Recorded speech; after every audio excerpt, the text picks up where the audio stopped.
golf is probably 20-25% of my business. The other 75% is things like anxiety and trauma and PTSD, and people who just come in going, oh, I'm feeling terrible and I don't even know why. And we just start deleting those layers of stuff that, life experiences that are, adverse, that over time just stick to us, and before you know us, start getting us down so we can remove them.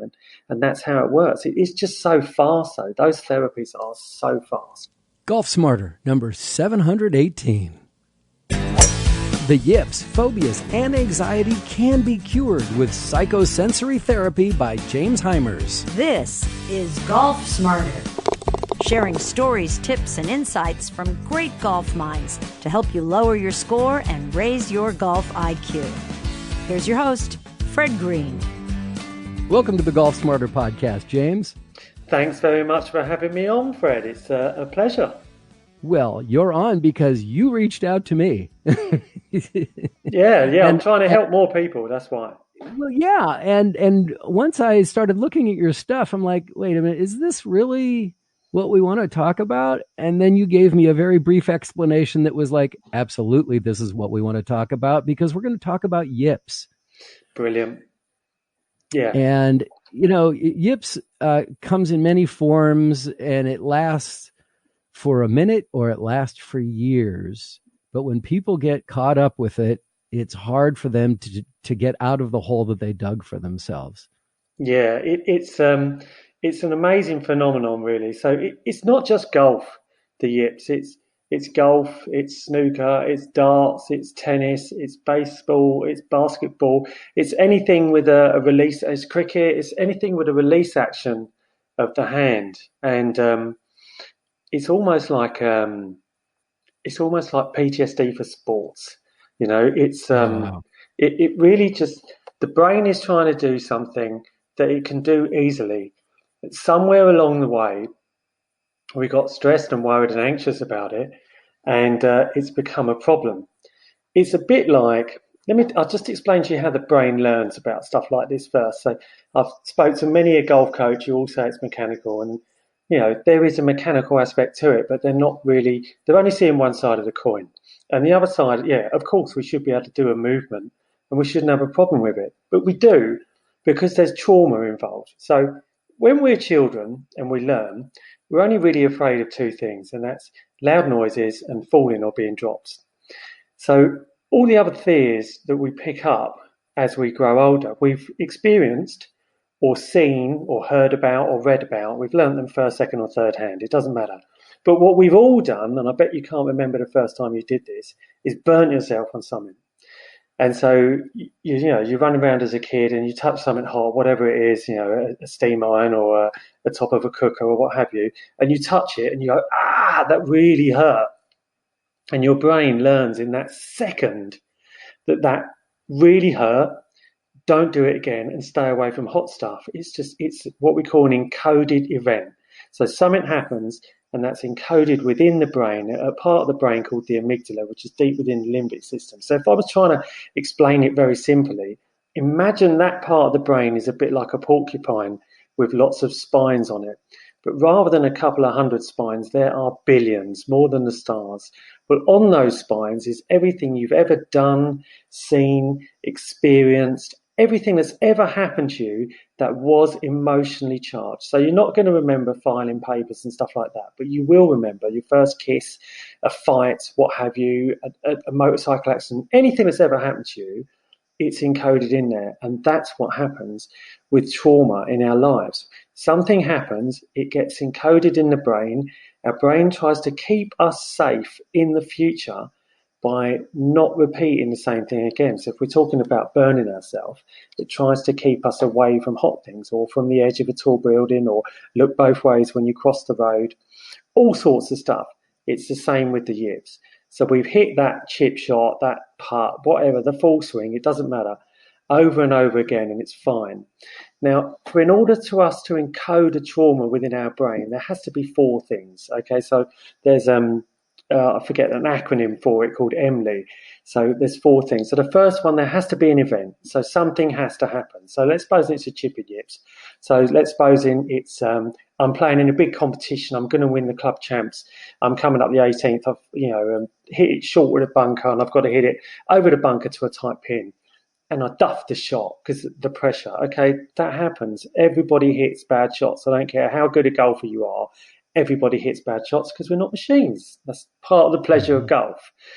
So there's the event. Club champs are feeling the pressure. Then we have to give it a meaning. So I turn around and I say to myself, I'm rubbish at this. There's a meaning. I'm rubbish at this. It's impossible. I can't do it.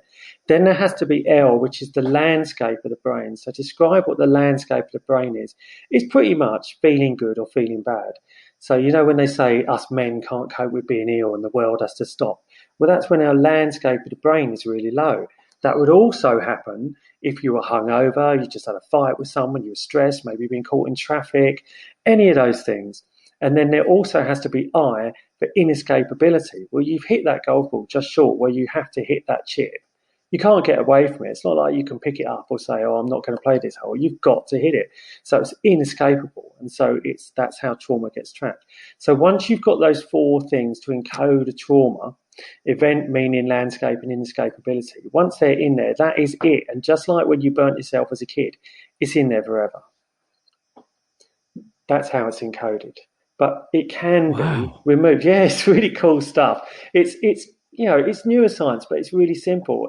I'm standing on the shoulders of giants because I didn't work all this stuff out. I just know how to use these therapies. There's some really, really clever guys out there. One of the guys who invented a particular therapy called the Havening techniques is Dr. Ronald Rudin. He's an American neuroscientist. He was just having a conversation over dinner with Paul McKenna about another therapy, and Dr. Ron, being Dr. Ron, went away and did a 13-year study with loads of bits of kit and brain scans and whatever, and came up with an amazing therapy that's helping, millions of people now with all sorts of stuff really fast. And I just started using it for golf. I think we need to establish who you are and why this is relevant to us, and that you are the person we need to be listening to. Okay, so I'm a therapist. I live and work in London and also Windsor, just outside of London, to the west of it. And I'm a mad keen golfer. I'll try and get out most days, but don't tell the other half, right? So I love playing golf. I'm a single-figure player. And I was out playing golf one day, and I played with a guy who had the putting Yips, and I'd never seen anything like it in my life. I mean, he was going around the hole on every hole like Zorro. I was playing a competition match with him, and I'd seen him out on the course before and never seen him have a problem. But in this particular competition, I mean, it was just. Do you remember when you saw, say, Ernie Els in whatever competition it was, and he said 4 or 5 putts from inside a foot, and it was like that, and I was like, wow, that's different. And so afterwards in the bar, I was having a chat with him, and I said, what's it all about? And he said, it doesn't really show up much. He said, but in competition, bam, it's there. And that made me think, well, it's definitely an anxiety response then if it's about pressure. And so I got chatting to him about it, and I said, well, look, I'm a therapist. I fix problems using revolutionary therapies. Would you like me to fix it for you? And he said, oh, no, once you get the Yips, you're stuck with the Yips. And I said, yeah, well, it's just like any other problem. There's always a solution. So I worked with him for a few months, and I found a way of doing it. But it's just using revolutionary therapies. Like I say, I've got a therapy that can delete memories, or rather the emotional content of them. So it's almost the same thing. So anything you've ever experienced that upset you, we can just rub it out. And then you go back and look at the original memory, and the response of it is just completely gone. And it's so specific. It works on individual memories, and you can use it for blanket memories. It's just so cool. So being a mad keen golfer, about 20 to 25% of my work is golf now, and I get the same response from loads of people. That can't work. It's too good to be true. It can't, most of the time I can do this in one go, 9 times out of 10. And people say it can't possibly work until it's done. I mean, I've got, the latest testimonial I got this week was of a pro golfer I saw this week, who I saw once. I saw him for an hour and 15 minutes, and he'd had the Yips for 10 years. And being a pro golfer, he'd done everything, and his technique was fantastic. He was really impressive. And then he said, oh, I get that feeling, I feel anxious. Most people feel the same thing. They feel anxious, nervous, frustrated, embarrassed, angry, the self-worth goes down. It's really common stuff, all to do with this one problem. And then what you do is you work on each component of that and delete those feelings of, I can't do this, my self-worth is low, I'm angry, frustrated, embarrassed, all those sort of things. And we use a scale of 0 to 10. How strong does that feeling feel? And then when I'm working with a therapy, those feelings will come down and down and down, and we'll get them down to a 2, 1, or a 0. And then those are the things that hold you back from hitting those good shots. Those are the things that make you do that involuntary movement, the flick or what have you, or the push or the tensing up. I mean, I've even worked with people who get so tense they can't even take the club back. I mean, tell me how that's mechanical. No way. It's all in the mind. As golf is. Yes, the better you get at it, the more you realise it's a head game. Yeah, absolutely. Absolutely. We're going to take a quick time out. We'll be right back. James, do childhood issues come into play when we're talking about getting the yips? That's a really great question, Fred. Really great. So when you think about, there was a long study done by, or a guy, I should remember his name, but basically he did 40 years of study into what they call ACEs, adverse childhood experiences. They themselves can't cause the yips, no. But what they can do is sort of add more pressure to the situation, if that makes sense. So if we imagine our brain as being a saucepan of water on the stove, most people would be ticking away at a 2 or 3 or 4. And then something happens in their life, like supposing I'm sitting in traffic and some guy cuts me right up and then takes the front of the car and I'm like, ah, and that makes me really angry. Then obviously it's like I'm turning up the gas on the stove, and that makes me more angry. Now, if that's happening to me again and again and again, I'm going to get more and more angry, and my baseline of being calm will be higher, if that makes sense. Now, if we have big traumatic stuff, and the thing about trauma is it's all about perception. What one person finds traumatic, another person may not. But if we look at big things that are, really make mammals, let alone human beings, traumatic. So we're talking about, abandonment, breakups of family, moving town, this, that, the other, accidents, all sorts of stuff, bereavement, stuff that can happen to you, losing loved ones, violence, of course, all that sort of stuff. Then for sure it leaves its mark. There's stuff we can do to get rid of that, but it will definitely have an effect on how we think, feel, and act. Okay. Can you keep going from there? that? Yeah, sure. So basically, thank you. I've worked with many people, and they would say, when I ask them, when did the yips start? And they'll say, oh, I've had it for 5 years. And I'll say, well, what happened in your life 5 years ago? And people would say, like, oh, I got divorced, or this, that happened. And so that wasn't the cause of it, but it raised the stakes. Do you see what I mean? It just added more pressure to the brain. Sure. So when we're talking about that landscape of the brain, that's the thing it affected. So one day you could go out and hit a really tough shot, or you hit one out of bounds or whatever, and you stand there laughing. But supposing you was having a bit of a tough time that month, you might hit someone, hit the ball out of bounds or duff it or shank it or what have you, and it really means something a lot more personal to you. It's like, oh my God, I can't do this, everything's going wrong, what have you. When it isn't really like that, it's just a ball and a stick, But we can get so wrapped up in our own game and give it meaning that we start, tearing ourselves apart. And that really isn't the case. Like I say, so the best thing any golfer can do to stop themselves getting any sort of performance anxiety is realise that, it just doesn't really matter. And which can be difficult if, you're someone working out on tour and you're trying to keep your card and what have you.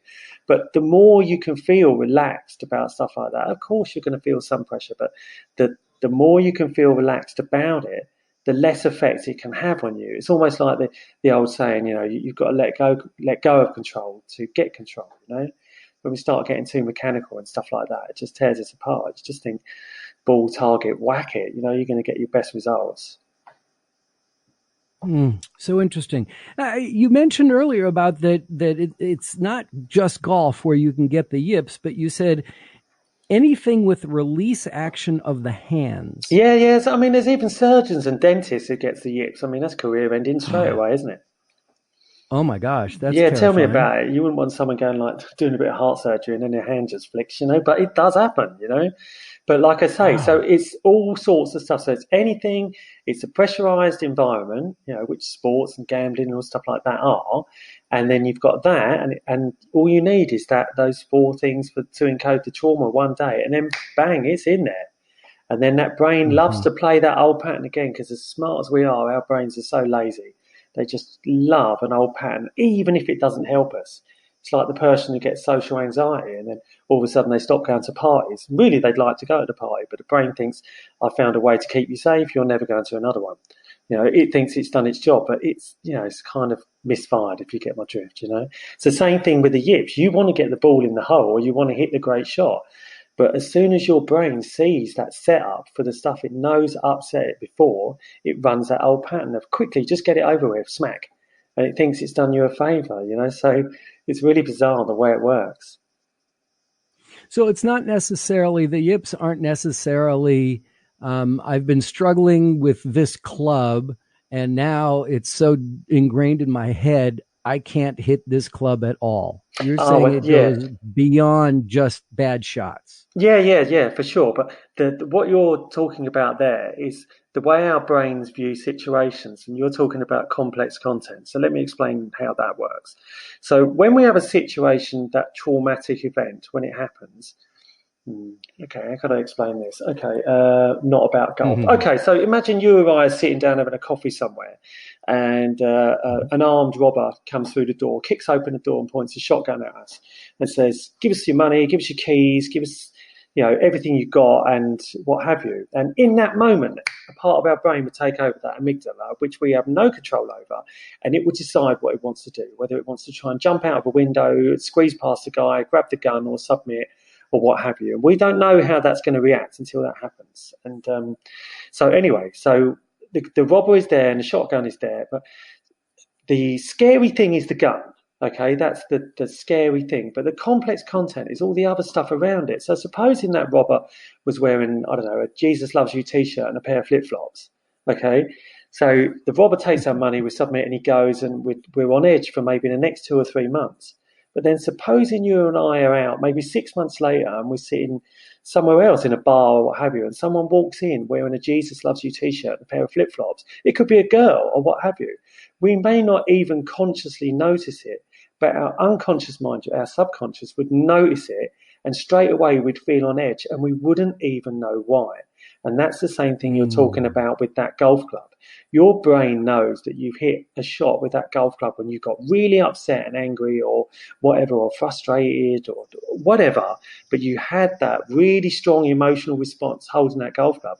So as soon as you put it back in your hands, your brain fires off the same response that it did for that same time.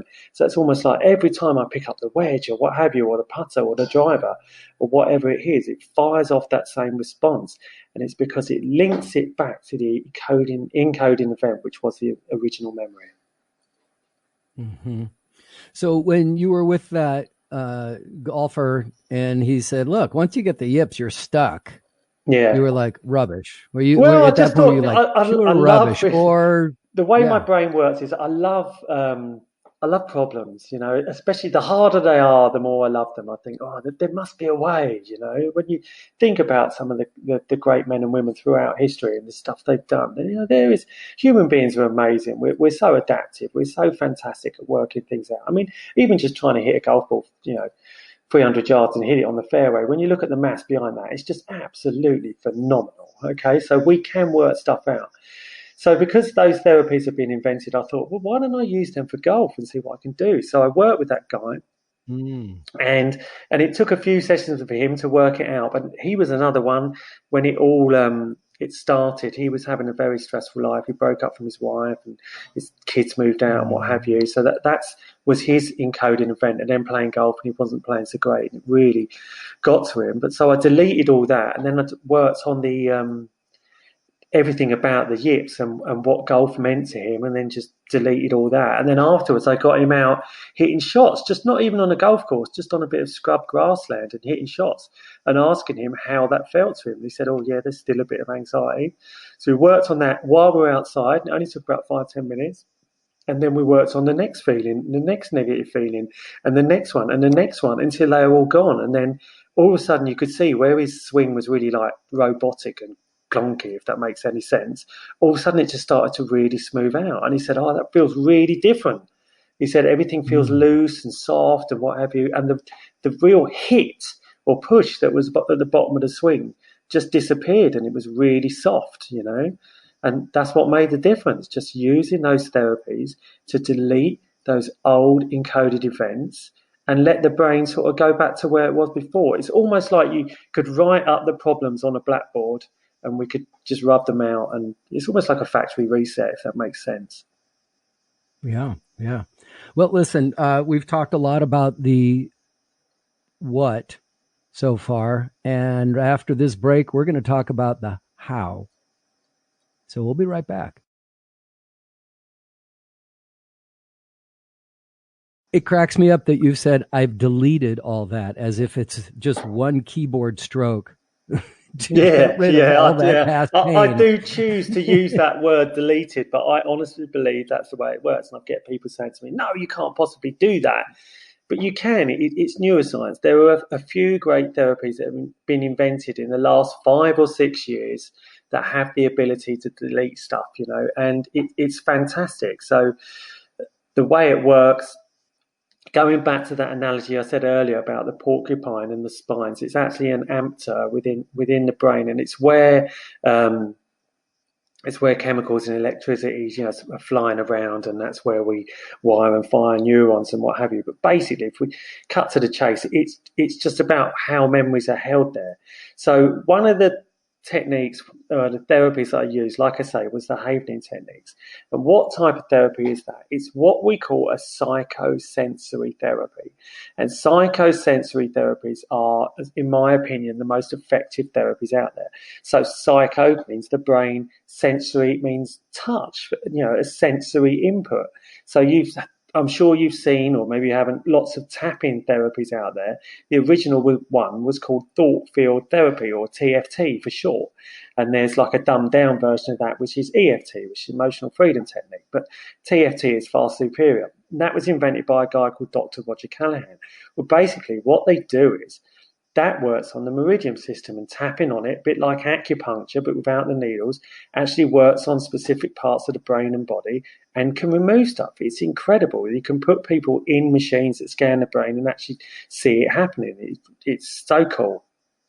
So by using those therapies, we can delete the problem. You know, I've worked, like I say, golf is probably 20-25% of my business. The other 75% is things like anxiety and trauma and PTSD, and people who just come in going, oh, I'm feeling terrible and I don't even know why. And we just start deleting those layers of stuff that, you know, life experiences that are, you know, adverse, that over time just stick to us, and before you know us, start getting us down, so we can remove them.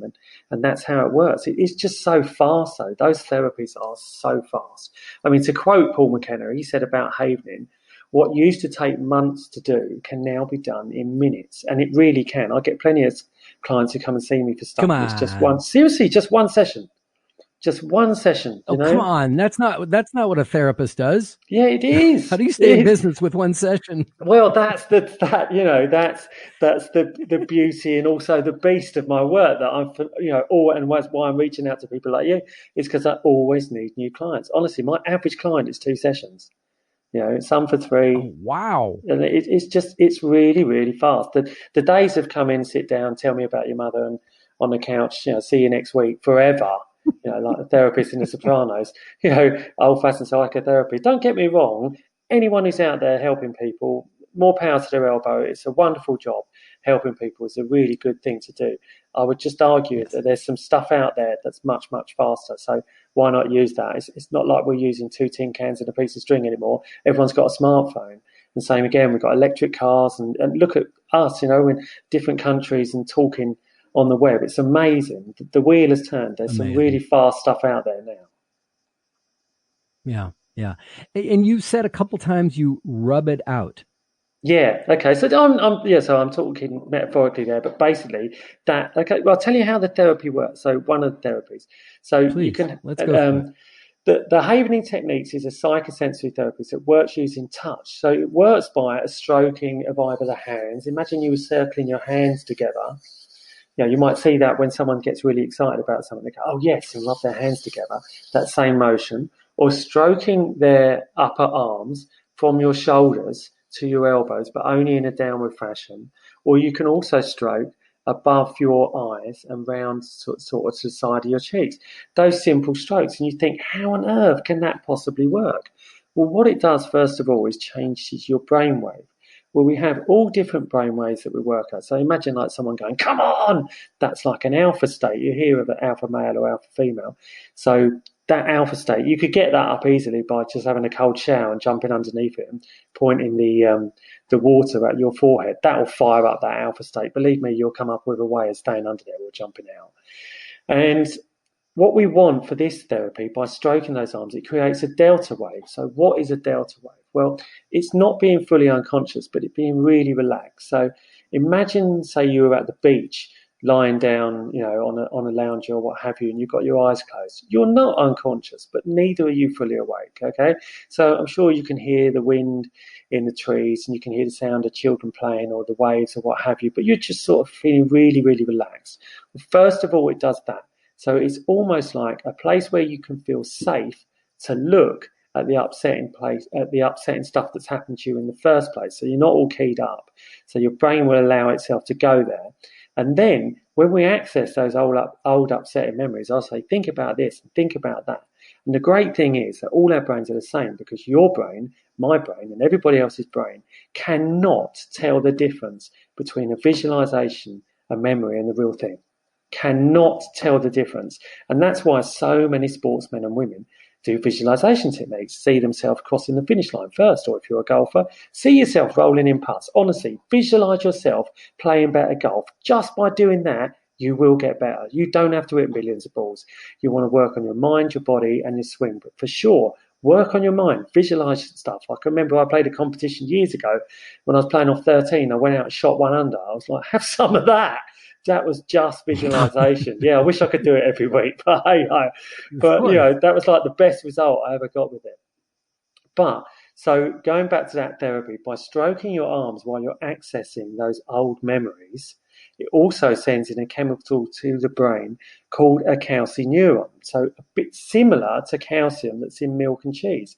And what happens with that, it goes in and it breaks the glue on that spine, which is part of the AMPA response, which holds the original memory, the emotions you felt at that time, and also the encoded message of what to do about it, which with the yips is like fire your hands or freeze up, or whatever way your brain's come up with just getting you away from that ball. And by working with that over time, I found a way of doing it with that therapy and a few others blending it in, we can just remove the original stuff that where it all started. And once you've done that, you're back to who you were before you had the yips. And then on top of that, I get golfers to visualize hitting loads of great shots. So we wire and fire the new response we want of feeling good, feeling relaxed, feeling confident, all the things we want. And I'll get them to visualize hitting loads of shots and chipping in and what have you. And then we'll go out and test it in the real world. And then if there's any other stuff to work on there, we work on that as well until there's no more negative response, and people usually, can't stop smiling and laughing, going, "Wow, I can't believe it." And I'm like, yeah, it doesn't matter. You don't have to believe it's going to work. It will work. That's remarkable. It's cool, That's exciting, isn't it? Yeah, isn't it? I just want to get it out there to more people. Well, of course, and I appreciate you reaching out so that we can do that, because I'm sure somebody's sitting here who's listening to this going, I can get rid of this. This is but you know what? The stats are that it's 1 in 3 golfers at some point in their career. That's terrible. That's terrifying. That's billions of golfers, isn't it? Yeah, but okay. So there's somebody listening right now who's getting very excited about what you're talking about, except they're in Texas, or maybe they're in Australia, and you're in London, and you're Okay. talking about stroking their arms. Yeah. Well, How do I how do work we with get clients. past that? Yeah, that's not a problem. So I just get the client to do it for themselves while I'm working with them. So most evenings I work late on Skype, and so Okay. I will, work with clients, whatever. So I helped a lady in Spain this week, and she sets up her laptop. I set up or FaceTime or whatever, or Zoom. It doesn't matter, anything where I can see them.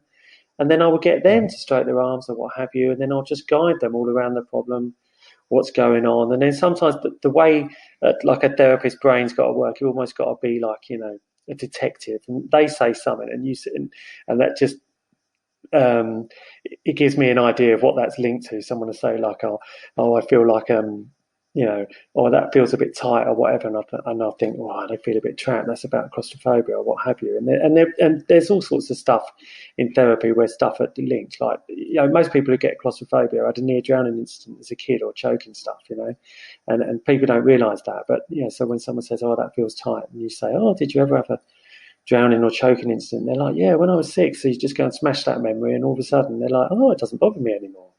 Well, that's great. So working with clients via Skype or Zoom or what have you isn't a problem at all. Doesn't matter where they are, thanks to technology, when it works.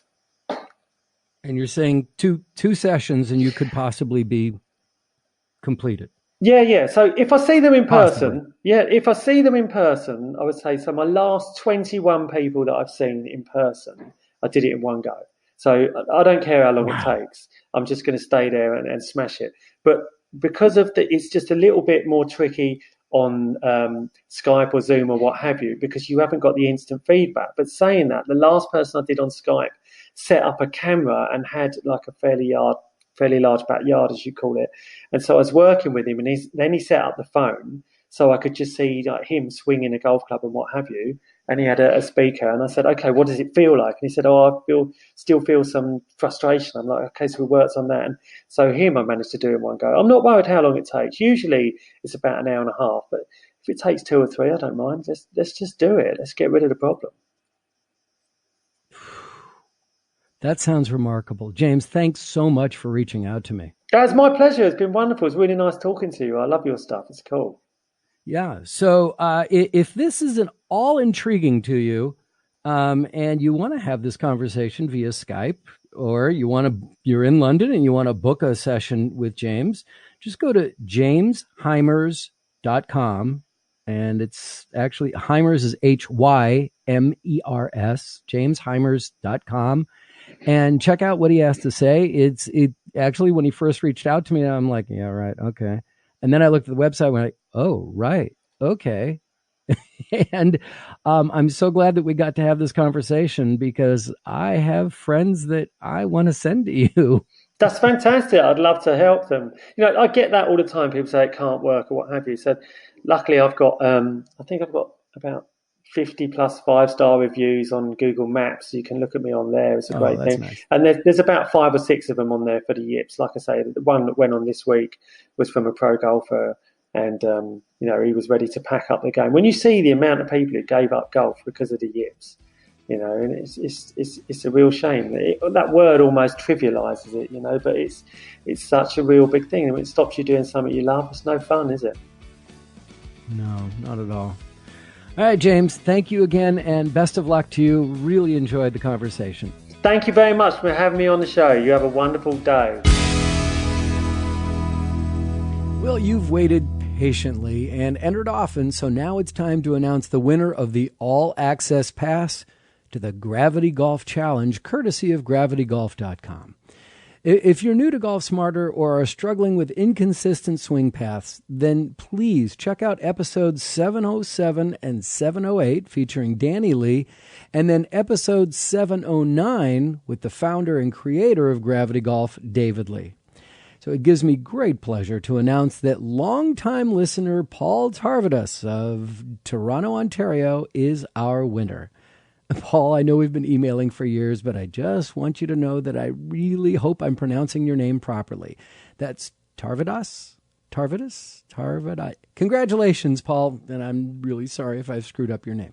So here we are in December with only a few episodes left in 2020 and about to celebrate our 13th completed year, so that's 14 years we've been in it, starting our 15th year. I'm still not sure how that works, but we're not done with our prize giveaway. We have a couple more left, and I want to make sure that you're up to date on our shows so that you don't miss your chance. Now, did this conversation with James resonate with you? I hope so, because our next winner will receive an online session to cure the yips or your phobias, PTSD, anxiety, whatever you need. James can help, and he wants you to win. The winner will be announced on the next episode, so enter right now. Deadline to enter is Sunday, December 8, 2019, midnight Pacific time, 3 a.m. Eastern. Go to golfsmarter.com and click on the giveaway banner at the top of the homepage. If you have a case of the yips that has been plaguing you for a while and don't want to play a game of chance, maybe you won't win, then go to jameshymers.com, Hymers, jameshymers.com, and sign up for a session. Mention Golf Smarter, and you'll get 10% off his usual therapy rate. That's jameshymers.com. This week on Golf Smarter Mulligans, brought to you by twoguyswithgolfballs.com and autoslash.com, is the conclusion of our conversation with Michael Murphy, author of one of the greatest golf books in history, Golf in the Kingdom. That's episode 34 of Golf Smarter Mulligans. And of course, don't start there. Check out episode 33 to get the full hour-long interview. Golf Smarter Mulligans is our free weekly podcast from the unavailable archives of Golf Smarter that only focuses on game improvement. Golf Smarter and Golf Smarter Mulligans are available now wherever you get your favorite podcasts. And most of the time, podcasters, and I'm guilty, we focus on getting our content out on Apple platforms. But many, many podcast listeners have Android phones, and they don't offer a native podcast app like Apple does. So I'd like to make a recommendation. I've done some research and found that Podcast Addict for Android is probably your best bet. It's the most popular Android podcast app going. You can subscribe to both Golf Smarter and Golf Smarter Mulligans there at Podcast Addict. We have a link to it on the homepage of golfsmarter.com. But we're also available on Spotify and YouTube and most places you find your favorite podcasts. Lastly, I'm going to take off my golf cap for a moment and let you know that in addition to my passion for golf, another passion of mine is photography and video. Yeah. So, like, I am self-employed. I do corporate video work and podcast production. But my wife and I love to travel, and I usually bring more camera gear than clothes, especially if I'm not bringing my clubs. So I'd like to invite you to check out my new Instagram channel of travel photography that I've done, and that I launched it earlier this month when we were in Argentina. Now, in 2019 alone, we've been to Mexico, Argentina, Dubai, and Uganda.